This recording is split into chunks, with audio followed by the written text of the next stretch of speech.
आवाज़ की दुनिया के दोस्तों, कल जब उसे सपना आया, आने के बाद में वो उसको नींद नहीं आई। फिर वो सोचते-सोचते कब उसको नींद आ गई, सुबह हो गई। सबसे पहले उठते पहले वो छत पे गया। छत पे जाके उसने देखा कि चमड़े की क्या पोज़ीशन है। देखा चमड़ा वैसे ही गीला है। उसने सोचा, बोला आज मैं एक काम करूँगा, जहाँ मैं काम करता हूँ वहीं चमड़े को लेके जाऊँगा, वहाँ रखूँगा। हो सकता है हवा वगैरह लगेगी तो उससे सूख जाएगा। अब अपना नहा धो करके चमड़े को साथ लेके वहाँ पहुँच गया मंदिर के बाहर, जहाँ पे वो बैठ करके जूते वगैरह सिलाई करता था, वहाँ बैठ गया। बैठने के बाद में लोग आए। किसी ने कहा कि मेरी चप्पल टूट गई, जो ठीक कर दो। किसी ने कहा कि मेरा जूता देख, इसका सोल खुल गया है, इसको आप ठीक कर दीजिए। किसी ने कहा मेरी पॉलिश खराब हो गई है, इसको आप ठीक कर दीजिए। ऐसे करते करते ही आधा दिन निकल गया। उसका ध्यान ही नहीं किया कि उसका चमड़ा सूखा है या नहीं सूखा है। इतनी देर में ही उसके कान में आवाज़ आई,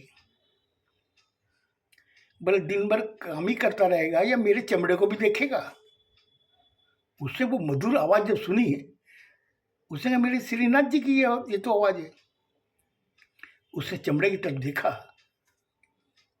चमड़ा पूरा पूरा सूखा हुआ था। उसने कहा वाह प्रभु, आपने अपनी लीला दिखा दी मुझे। मैं 4-5 दिन से वहां पर रख रहा हूँ, छत पे नहीं सूखा। आज मैं आपके मंदिर के सामने जब लेकर के आया तो ये चमड़ा सूख गया। प्रभु क्या लीला दिखा रहे हो आप मुझे। खैर प्रभु, चमड़ा मेरा सूख गया है। अब मैं कल आपको बहुत अच्छे जूते बना के दूंगा। ये मन में वो बोल रहा है कि उसके मन में जो कान में जो आवाज़ है उससे उसका वो जवाब दे रहा मन में, और सिलाई कर रहा।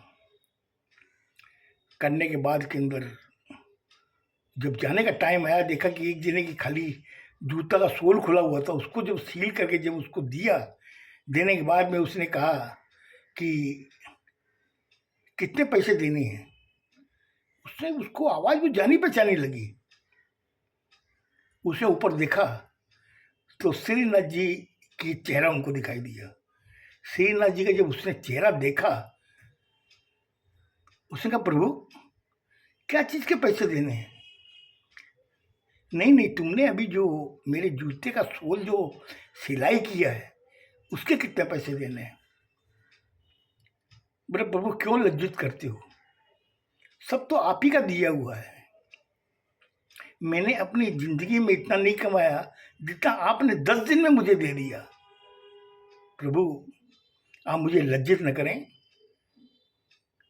बोले नहीं नहीं, तुम्हें इसके जिसका तुमने काम किया उसके पैसे ले लो। फिर जब उसने ऊपर देखा तो वहाँ वो एक आदमी खड़ा हुआ था। उसने उनको देखा, बोला कि कितने देने हैं अंकल।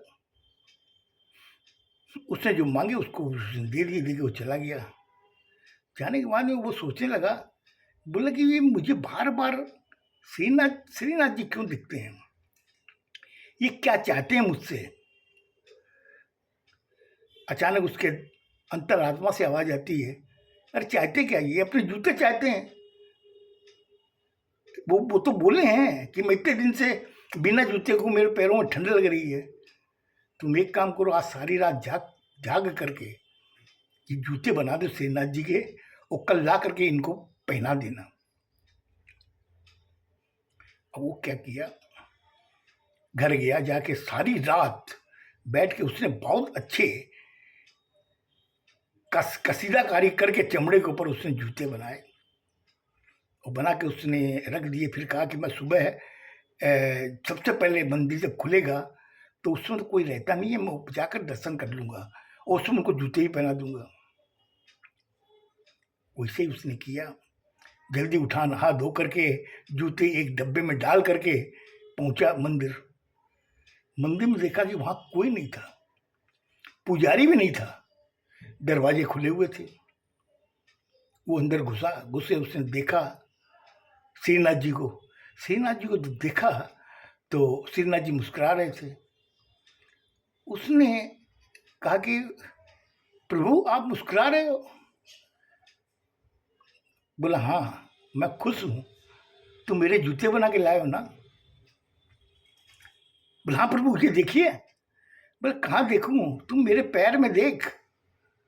श्रीनाथ जी ने जब ये कहा तो उसने अपनी नज़र उनके पैरों में डाली तो देखा कि वो जूते पहने हुए, और जो उसने सारी रात जाग करके जो जूते कसेदार कारी करके बनाया था वो उनके पैरों में।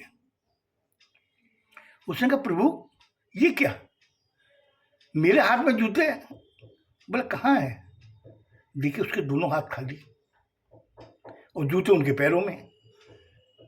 बोले प्रभु आपने कब मेरे हाथ से लेके पहन लिए? बोले मैंने कहाँ पहने, तुमने तो खुद पहनाए मुझे।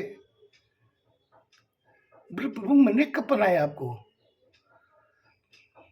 बोले अरे अरे मेरे भक्त, तुम सब कुछ जानते हो, जान के भी तो अनजान बन रहे हो। तुम श्रीनिवास जी को परेशान कर रहे हो क्या? उसने हाथ जोड़ लिए। बोले नहीं प्रभु, मैं आपको परेशान करने वाला कौन होता हूँ? आपने पूरी सृष्टि की रचना की है, आपको परेशान कौन कर सकता है?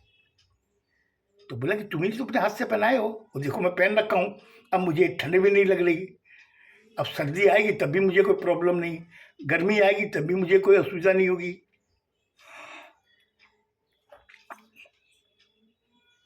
तो बोले प्रभु फिर क्या बात है?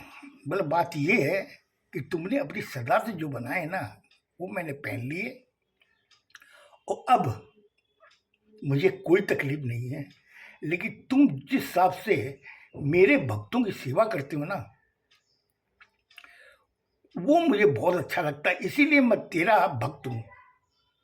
बोले प्रभु क्या बोल रहे? बोला हाँ मैं तेरा भक्त हूँ, तुम मेरे भक्तों की जो सेवा करते हो ना, जो भक्तों की सेवा करता है वो सबसे प्रिय मेरा होता है, और मैं तुम्हें ये आशीर्वाद देता हूँ कि बहुत जल्दी तुम भी। प्रभु मैं कुछ नहीं चाहता, मैं तो खाली ये चाहता हूँ कि आपके चरणों में रहूं।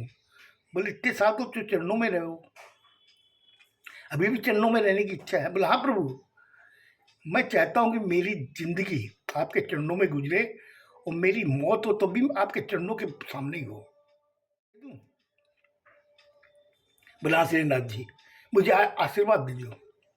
बोले यथा वस्तु। इतना कहने के बाद उस आदमी निर्धन मोची की आवाज बंद हो गई, और बाहर आया, आके जब बैठा, बैठने के बाद में फिर वो दोबारा उठ नहीं पाया।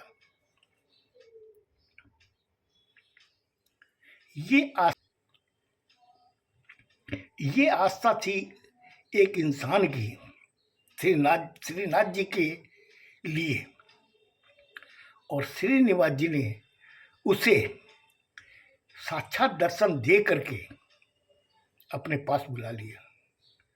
अब ये सच है कि झूठ है ये तो मुझे पता नहीं, लेकिन मैंने जो कहानी सुनी वो मैंने आपके सामने रख दी। खुश रहो, स्वस्थ रहो, धन्यवाद।